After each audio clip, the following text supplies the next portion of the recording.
You know when you tell your partner that you're ready and you start recording and you hit that beautiful little red button and the podcast begins again? You know the podcast, Sweaty Time Pro Wrestling, the only podcast to detail Lucha Underground on the Marchland Media Empire.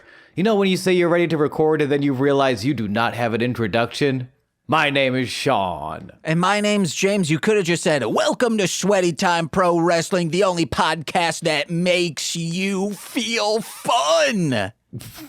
I like mine, though. Mine had a little story. Also, anyone listening to this is probably like, confirmed they are partners. Yes. No one was thinking that. Oh, everyone does. They're like, oh, Nicole, okay, it's Sean Nicole Marciniak, isn't it? Yeah, all right. I feel like, and let me know if I'm wrong, I feel like I am the least shipped member of the Marchland Media Enterprisal revolving door of cast and characters. I think there's only one shipped group. It's me and someone else, and I believe I will not say it because that other person might be wanting to ship us. So I'm like, okay. I don't know what's going on, guys.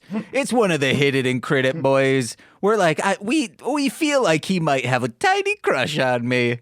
In a healthy way. It's not like he's plotting against Nicole. He might be saying, hey, I'm in this poly, this is very bringing it so close. He's like, I'm in this poly relationship. Nicole and James, you want to get in this?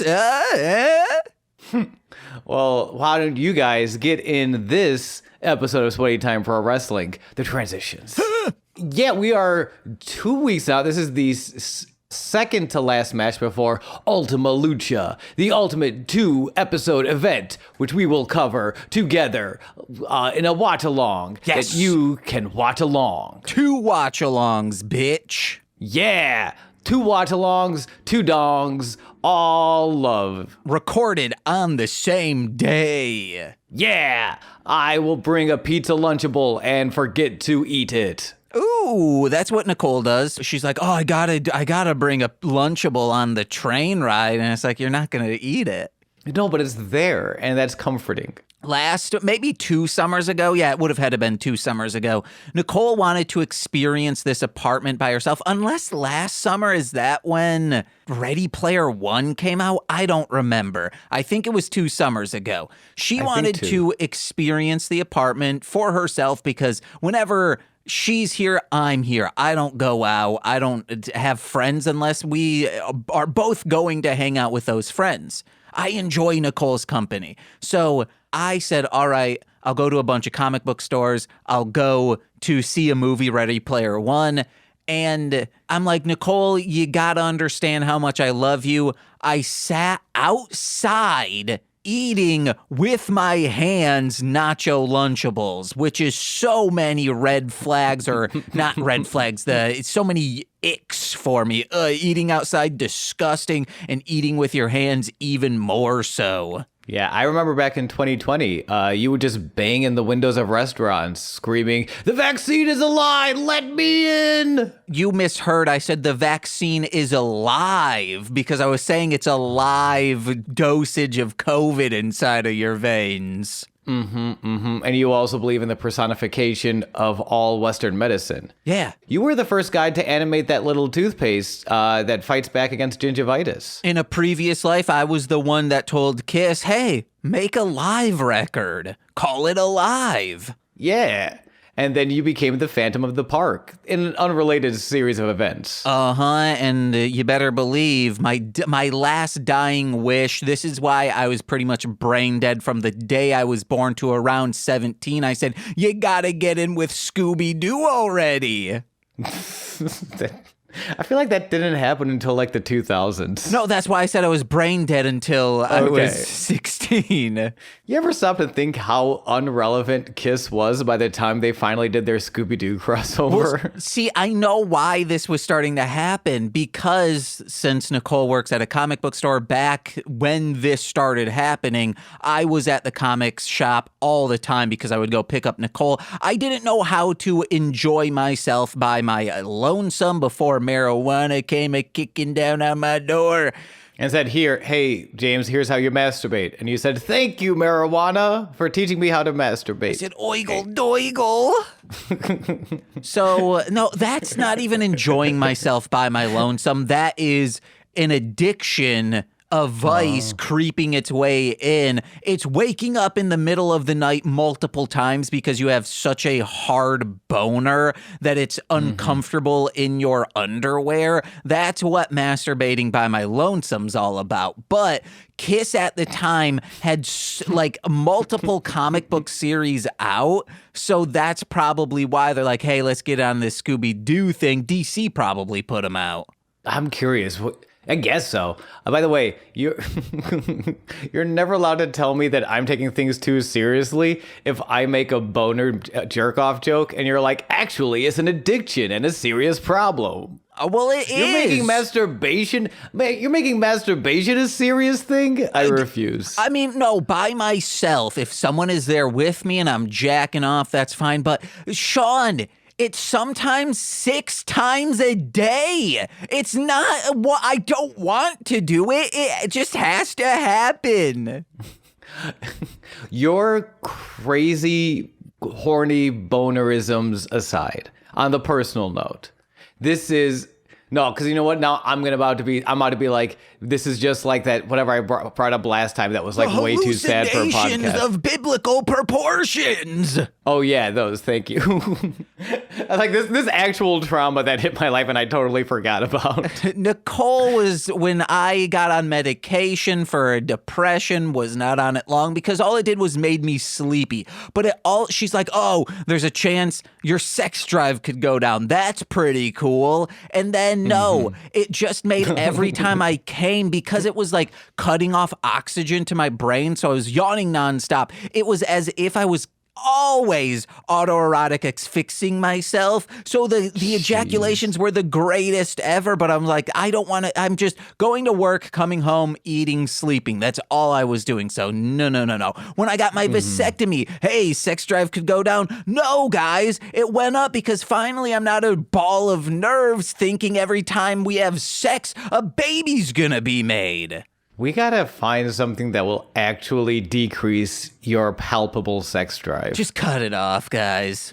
That makes sense. Or we could put one of those vibrating butt plugs in me so then I don't need to masturbate. I'm just constantly a puddle of cum. Oh, I never have to masturbate again if I'm always coming. Thinking ahead. My prostate would be screaming, he fucking hates me. Puddle of cum. And everyone would be like, is that Nirvana? And then you'd be like, that sounds nothing like Nirvana. They just have long hair. Uh-huh. Stop comparing Puddle of Cum to Nirvana. And it's tuned in drop D.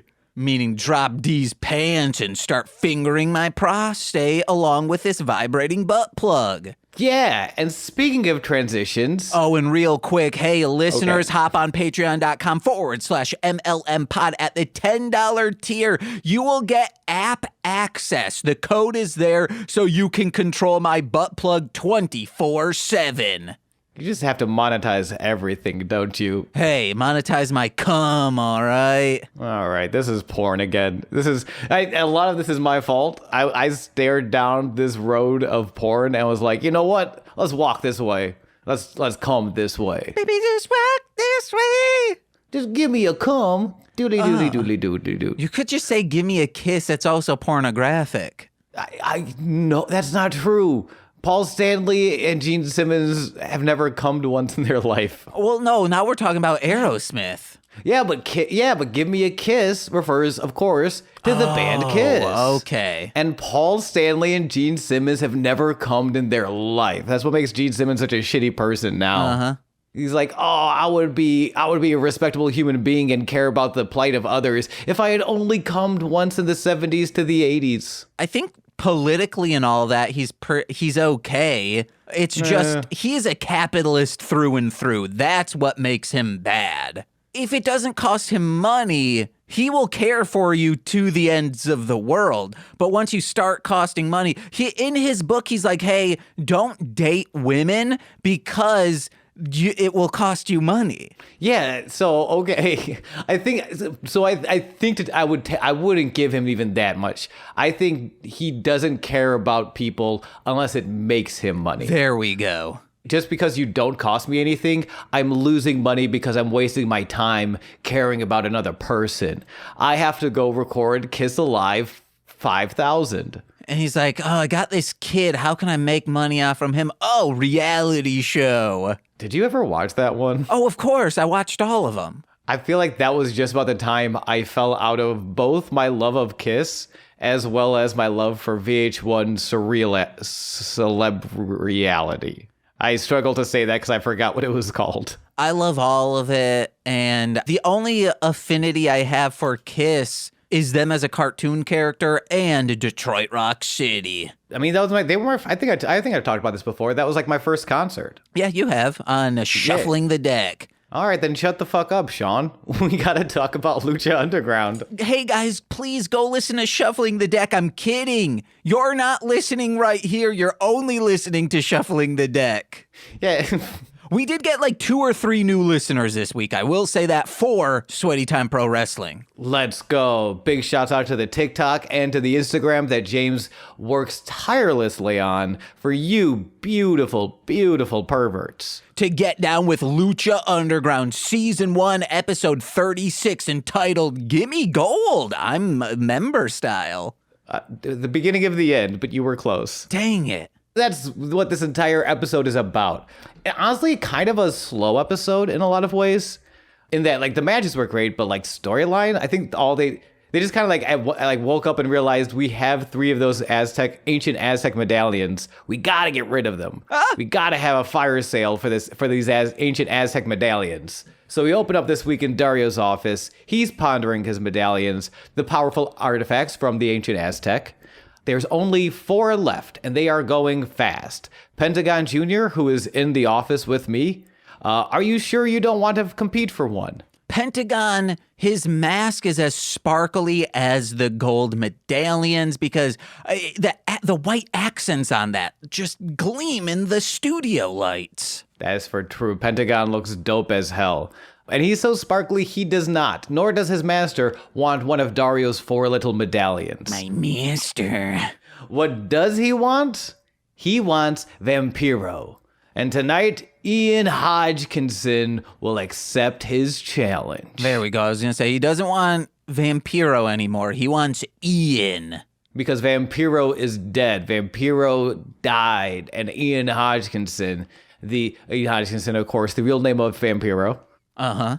Ian Hodgkinson is all that's left, so he'll take the scraps. Nom, nom, nom, nom, nom.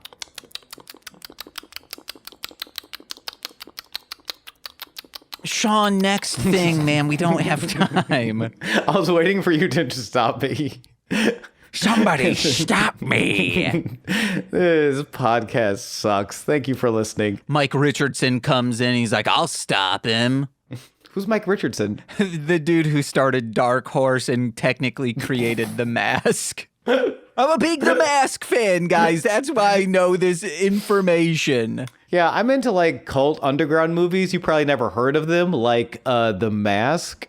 Well, I don't know why you would know The Mask specifically for that stuff. I don't know why you would know the creator of The Mask's name, but it's pretty cool if you do. He created Dark Horse. Dark Horse is one of the biggest indie. It's Image than Dark Horse when it comes to comic books. Or I think specifically if you remember that The Mask started as a Dark Horse comic, because I did not. Okay, well, recognize, That's cool. You dumb fuck. I was saying that's cool. Somebody stop me. Go fuck yourself. We're at the desk, and Vampiro is throwing his breath behind welcoming us to the temple and telling Matt Stryker he's handsome. Quick reminder that the current holders of medallions right now are Jack Evans, the man who created Lucha Libre, Aerostar, and the Injured Phoenix. And we're about to give away another right now. For an Aztec medallion, first match of the night, Bengala versus Delavar Daivari. Ooh, and real quick about Pentagon. Pentagon was like, hey, I'd snap your arm if my master wanted to. Penta, just do it for fun. Snap his arm. No, Pentagon. Imagine Dario's face being like, oh no, it hurts real bad, Penta. Penta, please, as he's still snorting and huffing so much cocaine into his nostril. He says it's medicinal now, guys. But Pentagon needs to focus on Vampiro. The second you break Dario's arm, Penta's there.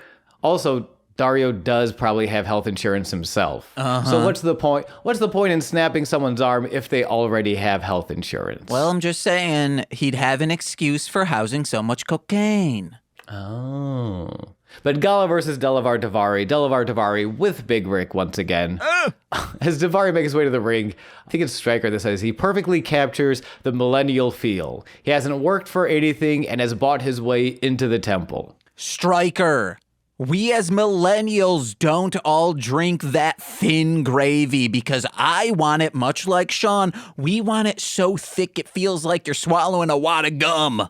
I just want financial security. I wish this was still the millennial like stereotype of like, oh yeah, they haven't worked a day in their life. They bought their way into everything. These rich millennials owning houses and health insurance and being able to afford groceries. Fuck these millennials. No. It was such a throwback of like, oh yeah, remember when everyone thought we had money?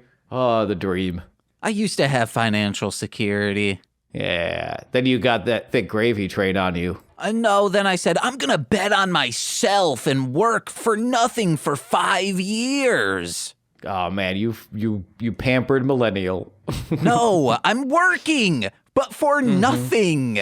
Oh, just like a millennial to have an internship. Yep. Fuck you, Stryker. Match starts up.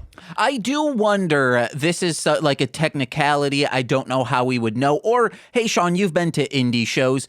Are the commentators pumped in for the crowd to hear? Usually not. Okay. There are some shows that do that. I would assume not for television because you would hear that echo.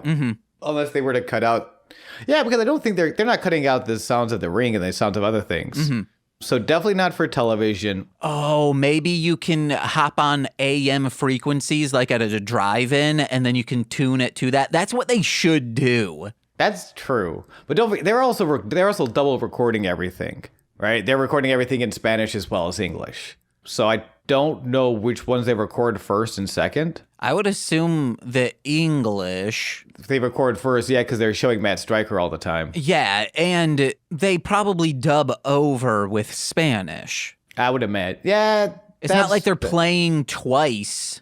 But it's not like SNL records twice for a live audience. Now, 30 Rock did that once, but that's because they were on a primetime slot. And then when they did the 2 live shows, they had an East Coast and a West Coast one. Would you still be okay with watching Lucha Underground if we found out this was a Broadway production and executive producer Lorne Michaels was in the back going, I like that body slam. Okay, so you specifically mean a Broadway video production? Excuse me, yes I do. Thank you so much. Yeah, I'd still watch it. All right, cool. Still fuck Lorne Michaels though? I mean, it's no different than the producers of this show screwing over people as well. Oh, yeah, with their terrible contracts? Yeah. That's true. And the lawsuit that they definitely lost. Lorne Michaels has been known to pretty much make tyrants of head writers, it seems like. Tina Fey, suggested it with the other 2, and then it came out that Sarah Schneider and Chris Kelly were tyrants within the writer's room. Oh, word. I should have watched the other 2. It's still good. You should watch it, but it seems that they did not promote a healthy work environment. Ah, gross. Yeah, it's like, I should have found this article and like sent it to you. There's a big deep read on like, hey, Lorne Michaels, probably not a great guy. At the very least, he is guilty of the crime of like perpetuating a lot of bullshit in show business and like just like real unhealthy bullshit that like he has benefited from. even just the SNL schedule, we've, I think, talked about this before. You could change that. That could be thrown out. Will Forte has talked about it, of working on that 70s show, that being a polished machine. And hey, you're writing a script every single week, but he was working like 7 to 4 every single day and then hanging out, to the point where executives at Fox were like, why aren't you working more? And they're like, it's done. We have a hit TV show. It doesn't take us, like, we know what to do. We know the characters. Fuck off. So when he went over to SNL, he's like, it sucked. Yeah, it's this weird, like, you find people who are just starting their careers, and so they need you. And so it creates this weird, like the Live from New York book. How many people just want to call Lorne Michaels daddy? Because, like, that's kind of how he casts people. He's like, that's weird. IDK. Oh, and then soon we'll be calling Tina Fey mommy. Well, yeah, but that's because I have an unhealthy infatuation with her. Well, she's also, when he leaves, she will be taking over. Oh, okay. That has been announced. Oh, has it really? Yeah, like officially, unofficially, it has been announced, but we got to get back to this Bengala. What has also been announced is that Bengala has the freshest fucking hookup. He is a cat, by the way. Yes, he licks himself. Yep, he goes purr and drinks milk, and he does sweet lucha shit like springboard arm drags, suicidas, and Davari runs away. And Stryker was, I think, trying to say, like, within Bengala's tool belt, all of the maneuver, his skill set, his move set. But he says Bengala's dossier, which is the newest lucha political thriller. See Bengala's dossier in theaters 2024 because the writers strike, am I right? Get him. And if you're trying to get crazy in the club, how about you past Bengala's dossier? I don't understand this. Past Bengala's dossier. Past Bengala's dossier. Oh. I've never been drunk, so I don't know alcohol stuff enough to be like, that's what that's a reference to. Past the dossier. It's also bad wordplay. Past the dossier. Yeah, I don't disagree with that. It's the story of Bengala's offense versus Davari's absolute cheatery ways and the use of Big Rick on the outside. Eventually, Davari's cheatiness gets ahead of himself. When he gets Big Rick up on the apron, Bengala escapes. Big Rick accidentally clocks Davari.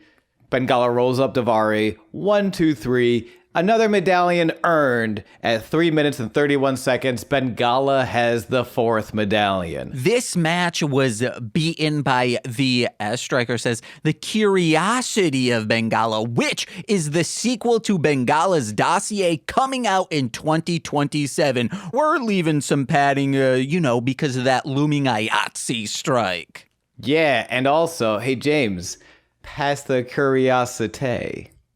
Pass the Curiosity. Now, what alcohol is that a riff on? Vampiro's in the ring. Cut to Vampiro gets in the ring. He's after the match. He's like, I got some business to take care of. Cut back to me after commercial. We come back after commercial, and he's got a microphone, and he's got to let these people know that it has been a long time, and he's been around a long time. He has bled and given of himself in every country, in every corner of the planet. Pentagon Jr. is pushing me for one more match. 1 week ago, he covered me in gasoline, trying to set me on fire. And I can dig that. Hell yeah. I wrote that down like, I can dig that. A quote from Vampiro in reference to someone setting him on fire with gasoline. Yeah, and don't get me wrong, guys. That is my kink. Pentagon knows me. But, and before he can continue, Pentagon's music plays. He's here to interrupt Vampiro. He says, stop crying. You said that you love Lucha Libre. Stop talking crap. I came here demanding a damn answer. If you are not afraid of me, if you are not scared, face me at Ultima Lucha. Vampiro says, my name is Ian Hodgkinson. Your name is what? Pentagon says, let me ask one more time. You want to face me one last time, Ian? Ian Hodgkinson's answer is that Ian Hodgkinson is not the guy you're going to face at Ultima Lucha. The guy who's going to kick your ass, his name is Vampiro. Very exciting. Penta's like, what the fuck? He runs in. Vampiro grabs him by the neck, choke slam, jumps into the crowd to celebrate. August 5th, Vampiro is thirsty for blood once again. Guys, the crowd is so hyped for this. There was one person in the crowd that his face just dropped with just dumbfounded excitement. This crowd is so energetic, it pixelated. That's how much this MP4 can't handle. Yeah. For true. I forgot I don't know if you have the number. When's the last time he did wrestle? I'll Google it. They said like 10 years, but you keep going with your little notes. Okay. We cut to the locker room. Sexy Star is getting her gear on, going through her bag, and she remembers that Superfly's mask is still in there.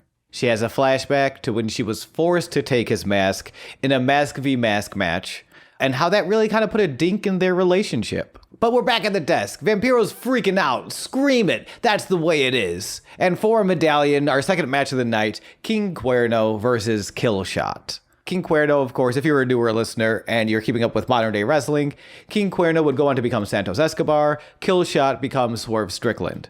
Cuerno keeps it tight, minimizing space to minimize Killshot's offense.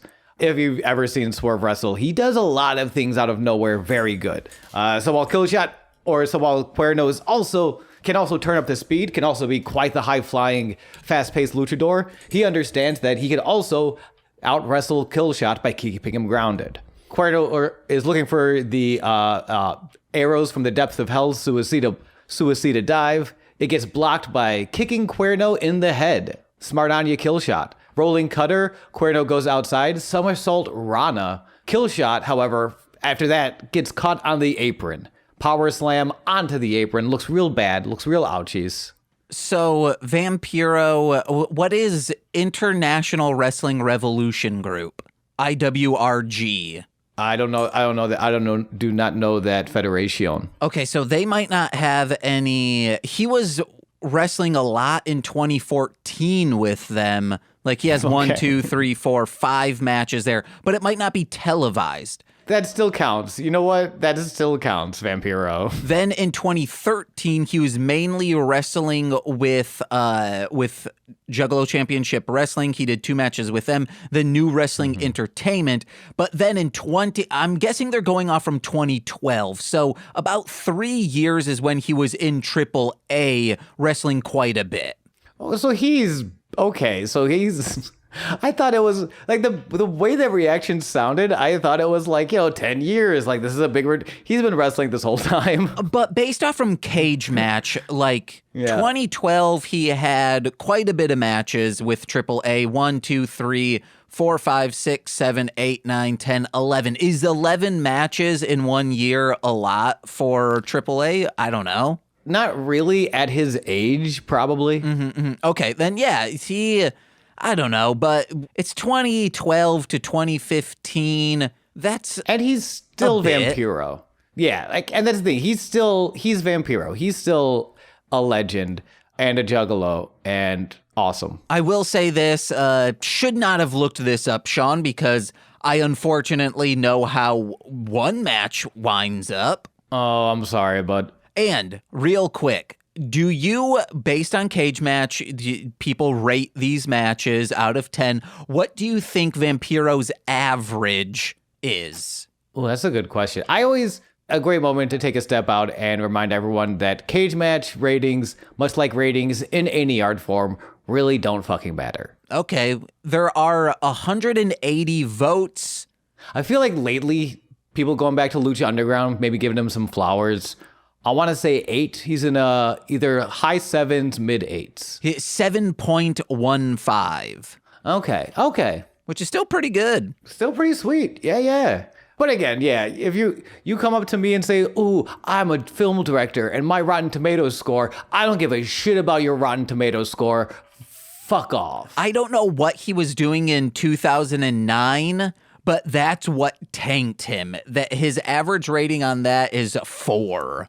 I wonder, was that his No, that wouldn't have been his TNA run. I'll check. I would imagine that'd be a AAA run for him by then. Either AAA or just straight indies. When Jeff Jarrett ruined his career. That's AAA. That's AAA? Okay, yeah. Yeah, but on to the next match. Yeah. I don't know where we're at right now. Cuerno's playing it safe with this pace. Okay. It's the story of this match, yeah. Cuerno wants to play it safe with this pace. Killshot wants to turn it up because you only need 3 seconds after a big move to score that pinfall. When we started this episode, I was like, where the fuck is Killshot been? And then, hey, he's here. I love this match. Hell yeah, Killshot's fucking good. He's wrestling tonight and fucking Wembley. That's crazy. They got like 90,000 people in one arena. This huge fucking arena overseas. Is him and Christian versus Sting and Darby Allin.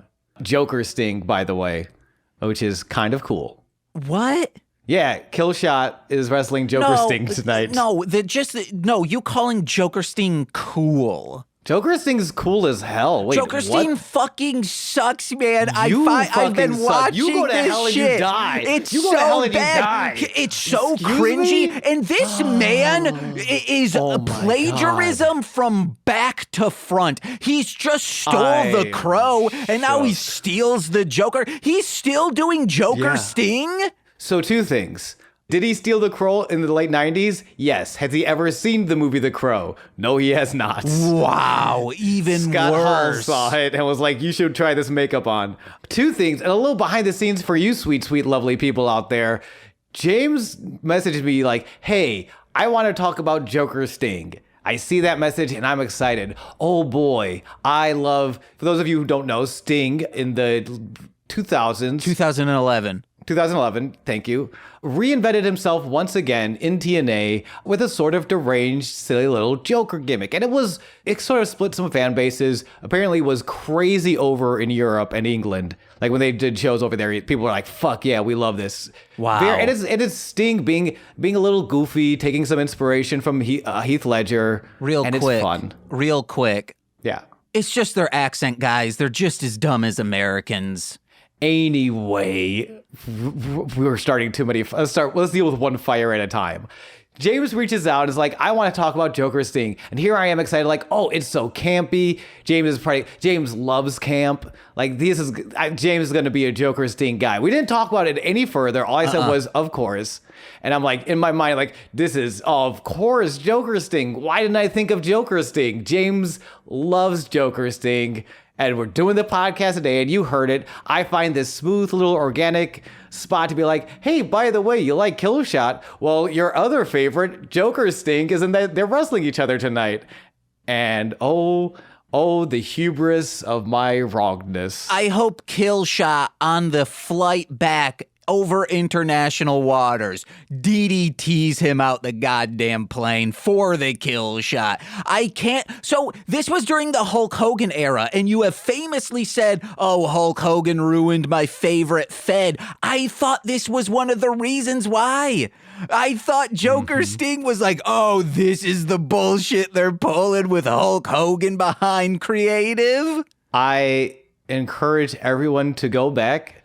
TNA puts a lot of their stuff on YouTube. That's how I know about for it. yourself. Yeah, oh yeah, TNA is great. Dude, modern day TNA, they're fucking awesome. Shouts out, shouts out, shouts out. This also made me realize, I was watching this video, we'll never be able to do another wrestling federation because this reminded me what I fucking hate about other ones. There's so much meandering. There's so much just like, and it's like, fucking do something. Instead of making a 2-hour-long presentation, cut it down to 44 like Lucha Underground. Actually give us content instead of just silence. Oh, I'm gonna walk up to the stage. Hey. No, get out of here. There are times when these fuckers say the same thing over and over again. The show, don't tell. That's what we need. I encourage everyone to go watch Joker Sting for themselves and determine their own feelings about this. I'm at a loss for words. You're right with what you just said though. Yeah, you can do more and when we say do more, it's not necessarily like do bigger moves. I want to see more no, you can just get to your point. You can tell your story in a more efficient way. Meandering in anything is kind of just rough to watch. It's this. Not Vince Russo, who's Eric Bischoff. You created me. I'm Joker Sting. Is this what you wanted when you created me? Huh? You're creative? What you have been putting out? That's what created me. And it's like, dude, no. Just punch him in the dick and go away. Take a pen and say, you want to know how I disappear the pen? Shove it in his ass because we can't kill a man on screen. But we can sodomize him. And Bischoff says, I'm so muscular, I can take it. He's not that. All right. He's handsome. Almost like Cuerno hears the commentary accusing him of playing it safe, picks up the pace immediately with a poison rana, hits his arrow from the depths of hell. Killshot manages to escape the thrill of the hunt, but cannot escape a flapjack into Romero special. The Dragon Sleeper variation on that earns a submission victory for King Cuerno at 6 minutes and 7 seconds. Guys, make sure you check out Joker Sting on TNA YouTube. It's fucking great. I love it. It's bad. Here are some things about this match. I loved just Cuerno doing a peck dance. Yeah. Like up top? Yeah, that seemed out of character for him, just to move his pecs around saying, hey guys, check this out. And then there is multiple shushes during this match. The audience just wants to see this unfold. They're like, we don't give a shit who wins. This is just the match to see right now. It's really the match of the card. Like everything else, spoilers, everything else goes by pretty quick or is like not a real match. But this, and I'll say this in regards, because a key component of his character is the chess game he's playing, but it's also, he might be the most hubris out wrestler in Lucha Underground. I don't know if anyone has an ego quite like King Cuerno at this stage. That bitch Chavo Guerrero. I don't think even Chavo believes it. Chavo had to beat Chavo Guerrero in the WWE and WCW for years. I don't think he has enough healthy ego left over. Okay. People have been shitting in Chavo's bag since the day he came out. He was born, the doctor handed him a bag. His mother opened the bag and it was full of shit. And the doctor said, this will be your life, Chavo. So I don't think Chavo even has like that pure hubris. It's this weird, like, if King Cuerno is so athletic and is so smart and is so diabolic in the way he picks people apart, how does he lose? Usually it's his own hubris. Okay. Also, maybe it's just because I want to see King Cuerno's titties dance. Who knows? Show me that titty bop up and down. But I very much agree on that. Like, there was a hush. This was a great match. Yeah. And I don't think this has ever been revealed before, but they're talking about giving away those Aztec coins, that Aztec gold. And Vampiro goes, it doesn't make any sense. Dario's Spanish. He's not Mexican. I'm like, when was that established? I think they've been establishing that. Okay. To be fair, I think Vampiro's, because I think that was part of the, when they organized the mask versus mask match, Superfly versus Sexy Star. Okay. And because Vampiro was very much like, well, this is like a mask versus mask match. That's how you end a rivalry. I can't take it anymore. I need to get you out of my life. I will remove your identity from your face by removing your mask. And Dario kind of hot-shotted that. He was like, hey, these two guys are friends, but fuck it, I want to see some shit. And Vampiro was like, this Spaniard does not understand our culture. Okay. The way he is booking this mask versus mask. Which does lead us into our next match of the night for a third medallion. Third medallion. It is Superfly versus Sexy Star. The recently maskless Superfly versus the woman who is still carrying his mask around in her bag, Sexy Star. Superfly has such a tiny little butt. Hank Hill would be proud. Hell yeah, this maskless man can move propane and propane accessories, as well as his body in some high-flying lucha libre action. Superfly, the tiny butt man himself, still blames Sexy Star for his career's downward spiral. But as Vampiro reminds us, you lost.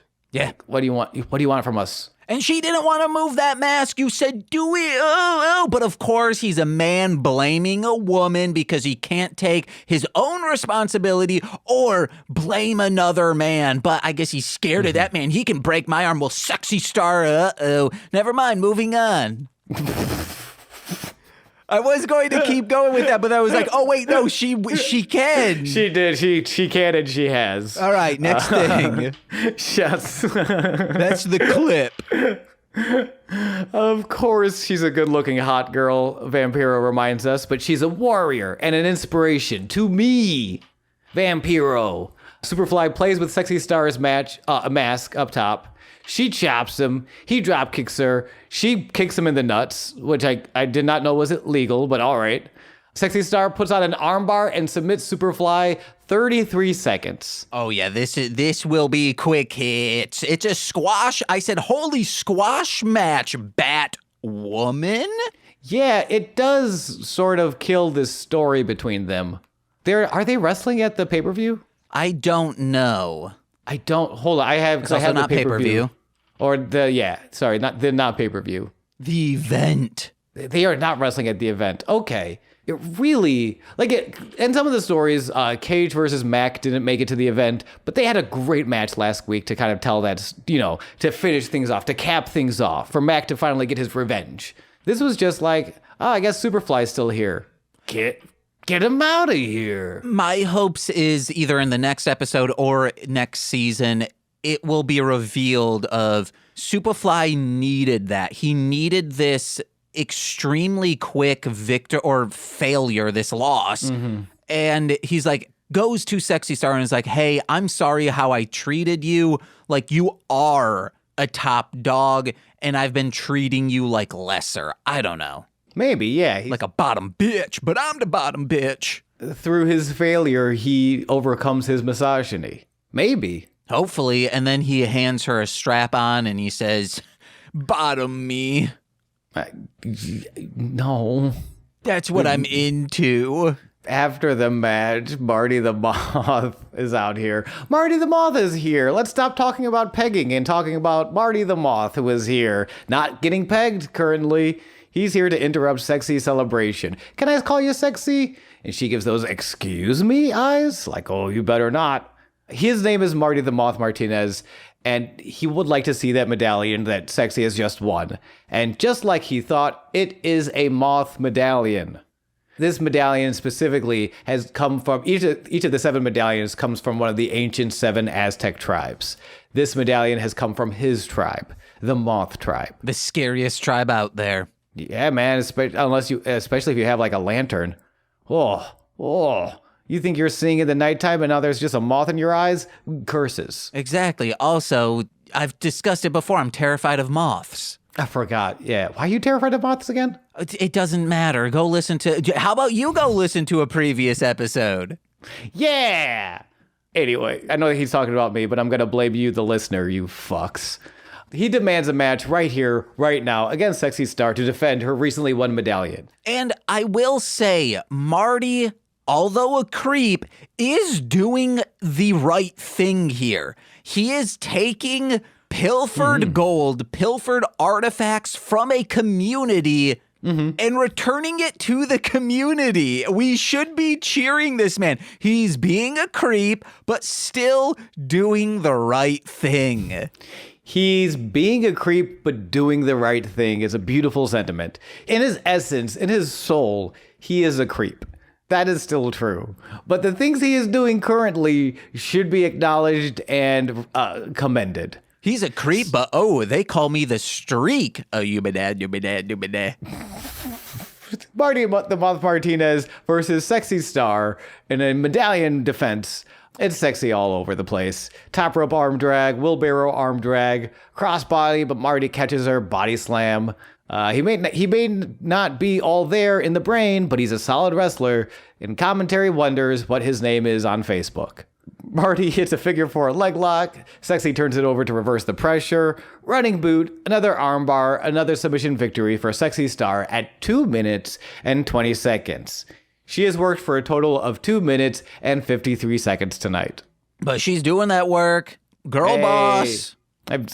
Absolutely. And she will not break your arm. Moving on. I thought Marty made her look very powerful, and I loved this second part of the match. Marty is great. Marty, I'm hoping in future seasons, they've really used Marty a lot. He's awesome. They do.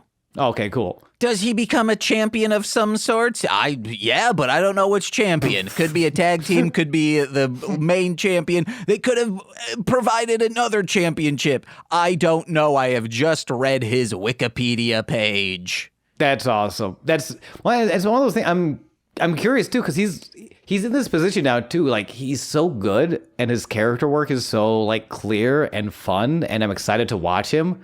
I could see him transitioning out of being a creep into just being a silly little guy. You know what I mean? Mm-hmm. Like right now he's a creep. He's creeped his way into the temple. He's creeped his way on everyone. Like his biggest strategy is to trick you into thinking you're friends and then hitting you when you turn your back on him. Yeah. Like, he's a creep. But with a little bit of self-awareness and a little bit of honor, he could just be a silly little guy. And I love me some silly little guys. I will say, I know for a fact that when he's behind Melissa Santos, they're using forced perspective because he's actually in the crowd. He's nowhere near rubbing his little pee-pee bump on her butt. Oh, I forgot that's something he does. So if the camera were to move to go perpendicular with them, you'd be like, oh, wait, he's nowhere near him. He's just moving his pee-pee bump in the crowd. Yeah, I might have to take back what I just said about him being a silly little guy. I forgot how much of his pee-pee bump is involved in his character. Hey, they made Son of Havoc a, like, quirky little dude from being just a very bad man. Yeah, you know what? That's for true. And speaking of bad men, that shadow, that cancer that is Conan is nowhere to be seen in our next match, at least in the beginning, which is... Well, that was actually our last match. This is just Dario in the ring. Oh. Yeah, that was like. Oh. That's why this is kind of a weird episode, is that there's really only like... Because the Daivari match was a story, but not a lot of match, which is kind of Daivari in Lucha Underground. Well, Sean, I've only seen Ringu. I've never seen the ring. You're saying Dario's in the ring? Holy shit. Does he get all wonky faced by Sadako Samara?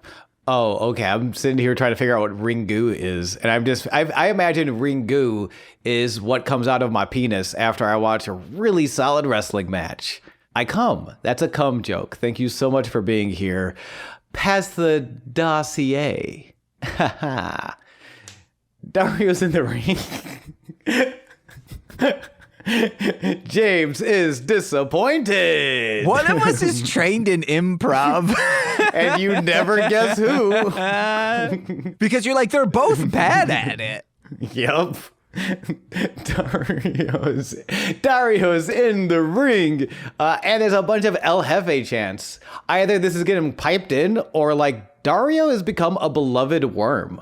And you'd love to see it. Like, again, like if you grew up in the 90s and you loved that, ooh, Vince McMahon is such a bad guy character. It's almost like he's a bad guy in real life. He's playing this character so well. Uh-huh. I'm not going to look into his lawsuits.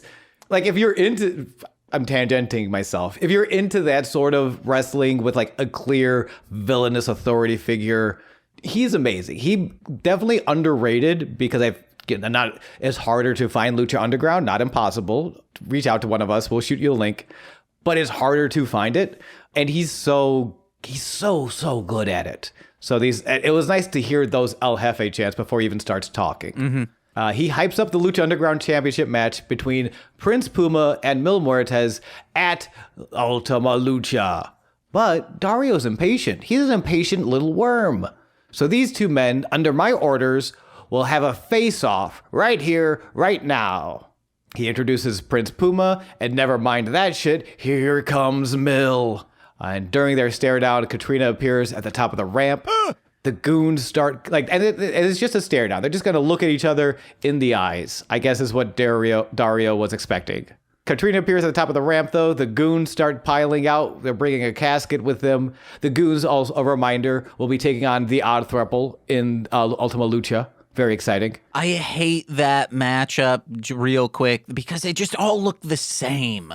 I also hate it because they haven't really done anything. Obviously, they've been around. They've been like picking fights. It doesn't feel, for a championship match, there doesn't feel like there's a lot of story there. Mm-hmm. And it's so clearly being overshadowed by Puma and Mil. Like, there's no way the goons are more important than Mill. There's no way which is fine, but also is how much Mill is overshadowing the goons. It doesn't feel big, I guess. Yeah. But we do get to see the Out of Throuple wrestle, so I'm not that mad at it. Mm-hmm. Yeah, Dario's a big old moron. He thought it would just be a stare down. He's desperately trying to stop things from escalating. No, don't punch each other, please. I don't have the insurance for you guys to do that. The goons bring out the coffin. Puma takes his shot, but it's 4-on-1. It's just too much. But here comes Konnan, James' second favorite wrestler, right behind Joker Sting. Konnan's here. He takes out the entire goon squad with one cane. But one cane is not enough to stop Mill, who catches that cane and then blasts him in the head with it. And then blasts Puma in the head with it. Everyone's getting blasted with Konnan's cane except for Mill. He ends up holding up Puma to watch as the goons dump Konnan into the coffin while Katrina shuts the coffin lid. They take him out. Mill flatlines Puma before raising Konnan's cane and to Puma's title above him. And that is Lucha Underground, Season 1, Episode 36, the beginning of the end. I wouldn't mind getting blasted with Konnan's cane. Yaga yow. Wow, a little Baja Blast from... I don't know, every time I hear the word blast, I think of Baja now. Taco Bell may have ruined me. It fills me up and cleans me out. Yay, yay. It fills me up and cleans me out, but leaves me feeling so much dirtier after. Sean. Yes, James. I'm wondering, where the fuck is Black Lotus? When is this storyline gonna be tied up? But that's very true. And where's this mysterious brother in a cage who eats heads? In my research, Sean, you have been on here saying, I can't find anything about this Black Lotus. Don't know if she's a wrestler. She seems more of an actor. No, I did find things on Black Lotus. We talked about this. Okay, yeah. All I remember is you saying like, oh yeah, I guess she has MMA background possibly. I don't think so. No, Evilise has MMA background. I think Black Lotus was just an actor, correct? What's her name? That's what you said. That Black Lotus is an actor? Yes. But she is a wrestler. She was on like ECW as a ring announcer. She's trained. She was in OVA and then the Florida one, whatever the Florida Championship Wrestling. Yeah, she's been in, and I'm like, Sean, what are you talking about? She's been a wrestler for a long time and a ring announcer for a long time. Okay. And you loved ECW sci-fi. Yep, it's my favorite. There's a zombie and a guy named Big Dick Johnson jerked off Sandman's Singapore cane like it was a penis. Hell yeah, dudes. Actually, that's an underrated moment, if you know what I'm talking about. So Sandman is like this big tough guy from the 90s, and he drinks beer, and he's a construction worker, and he hits you with a Singapore cane. And in the WWE ECW, I think it might have been the first episode, Sandman's finishing his match, and then Big Dick Johnson, who is a larger, rotund gentleman, comes out. He strips down to look like a Chippendale dancer, and he starts jerking off the cane. And while he's jerking off the cane, Sandman spits out his beer to make it look like it's coming beer, I guess. And it's an underrated... People like to shit on WWE ECW. That's a great moment, and I stand by that. That's awesome. I think that's an awesome moment if it wasn't a man spitting alcohol near another man. He does it in the air. Still, that's gross. Someone has to clean that up. It'd be better if it was just semen. I knew you were going to say that, and I know it wouldn't.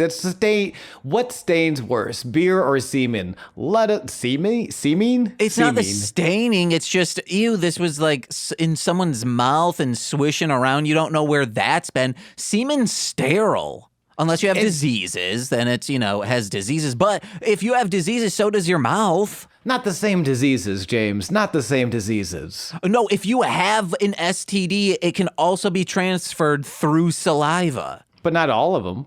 I think most of them, unless it's like a genital wart. Yeah, well, I think genital wart is the one that can be transferred via saliva. If you suck on a genital wart, Sean, now you have genital wart of the mouth. One of us went to a Catholic school and one of us went to a public school, but I think one of us had more sex education than the other. I had Project Truth, which is that abstinence is the only way to 100% protect yourself from disease in babies. Okay, so one of us has more knowledge on this. Yeah, and who that is, vote below. Do you believe in God or are you James? I will put that as a Spotify question of like, hey, poll time. Who knows more about sex? Yeah. I've read a book on how to make someone squirt. Have you?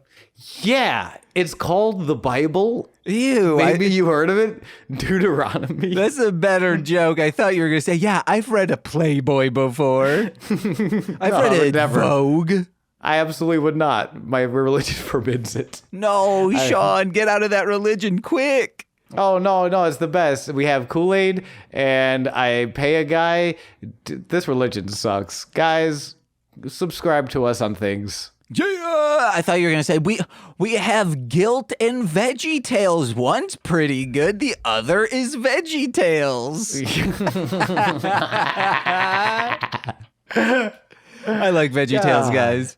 It's so bad. I have such strong feelings about this children's television show.